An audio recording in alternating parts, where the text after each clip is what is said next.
त्या महाराष्ट्रात एक वेगळा ट्रेंड चालू आहे. मनोज जरांगे पाटील यांच्याकडे यायचं, तुमच्या सोबत आहे सांगायचं, पुन्हा बाहेर जायचं, विरोधात बोलायचं.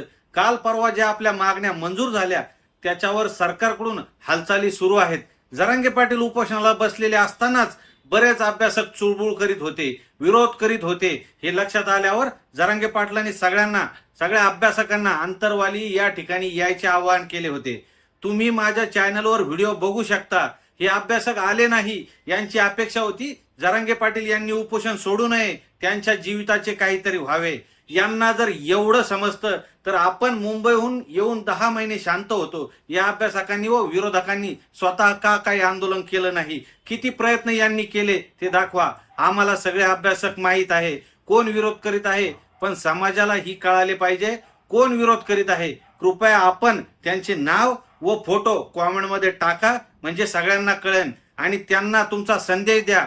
तुम्ही त्यांच्याविषयी काय विचार करता? मराठा आरक्षणाला खोडा दुसऱ्या लोकांचा नसून स्वकीयांचा आहे, हे पुन्हा सिद्ध झाले. शिवरायांच्या काळापासून हे चालत आलेले आहे.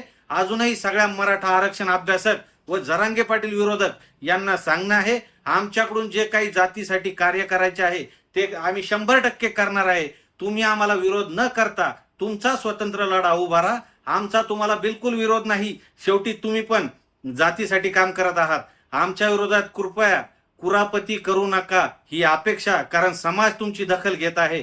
आम्ही आमच्याकडून 100% नाही 1,00,000% जातीसाठी प्रामाणिक होतो आहे आणि राहणार. आणि गरीब मराठ्यांसाठी आम्ही आयुष्यभर लढत राहणार आणि जरांगे पाटलाच्या पाठीशी आम्ही खंबीर उभे राहणार.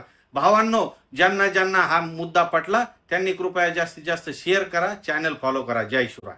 जय शिवराय. मी सचिन हावळे पाटील. सध्या महाराष्ट्रात एक वेगळा ट्रेंड चालू आहे. मनोज जरांगे पाटील यांच्याकडे यायचं, तुमच्या सोबत आहे सांगायचं, पुन्हा बाहेर जायचं, विरोधात बोलायचं.